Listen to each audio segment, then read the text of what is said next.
जय श्री कृष्णा, जय श्री राम, जय सच्चिदानंद। आज की इस पावन वाणी में महाराज जी ने कहा है कि सहनशील बनो, सब कुछ सह जाओ। ये शब्द साधारण नहीं हैं, ये हमारी जीवन यात्रा के मूल मंत्र हैं। जब मनुष्य का सहन करना सीख जाता है, तब जीवन में कोई भी तूफान उसे डिगा नहीं सकता। सहनशीलता वही गुण है जो भगवान की ओर ले जाता है।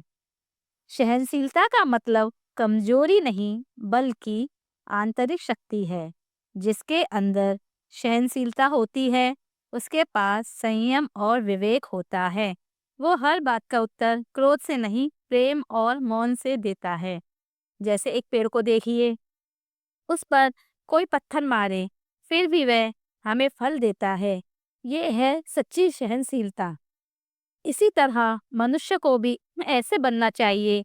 किसी ने कुछ कहा तो उसे सह लो, किसी ने अपमान किया तो भी शांत रहो, क्योंकि हर क्रिया का उत्तर प्रतिक्रिया से नहीं, प्रार्थना से देना चाहिए। महाराज जी हमेशा कहते हैं, जो सहन करता है वह सच्चा साधक है। महाराज कहते हैं कि जीवन में सुख और दुख दोनों आएंगे, पर जो सहन करना जानता है वो इन दोनों के पार पहुंच जाता है। वो कहता है, हे प्रभु, ये जो भी परिस्थिति आई है तेरी इच्छा से आई है। मैं इसे सहूंगा क्योंकि तू मेरे साथ है। सहनशील व्यक्ति के पास एक अदृश्य कवच होता है, प्रेम का, शांति का और विश्वास का।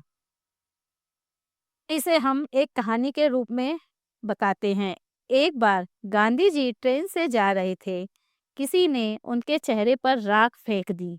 गांधी जी ने सिर्फ मुस्कुराकर कहा, भाई भगवान तुम्हें सुबुद्धि दे। कोई क्रोध नहीं, कोई प्रतिकार नहीं। यही है सहनशीलता की पराकाष्ठा।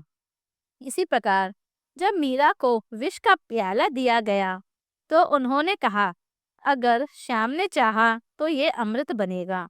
और सच में वो विष भी अमृत बन गया, क्योंकि मीरा ने शिकायत नहीं की ना, उन्होंने सहन किया।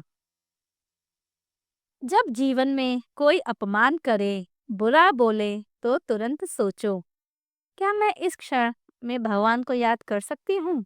अगर हाँ, तो वही सहनशीलता तुम्हारे भीतर है। हम सहनशीलता का अभ्यास कैसे करें? मौन साधना। हर दिन कुछ मिनट हमें मौन रहना चाहिए। जब मन बोले तब उसे सुनो। नंबर 2, प्रार्थना और ध्यान।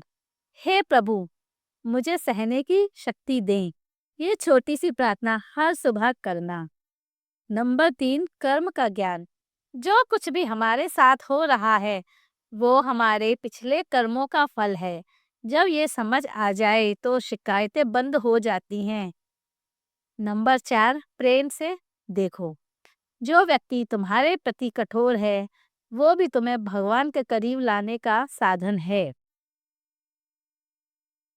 सहनशील व्यक्ति के जीवन में शांति, करुणा और ईश्वर का अनुभव होता है। वो हर परिस्थिति में कहता है, जो हो रहा है वही अच्छा है। ऐसा व्यक्ति कभी अकेला नहीं होता। भगवान उसके साथ चलता है, उसके हृदय में बसता है। तो महाराज जी की ये वाणी आज हम सबके लिए एक दीपक है। सहनशील बनो, सब कुछ सह जाओ, क्योंकि जिसने सह लिया उसने जीवन जीत लिया। ओम जय श्री कृष्णा। ओम हरिओम तत्सत। राधे राधे।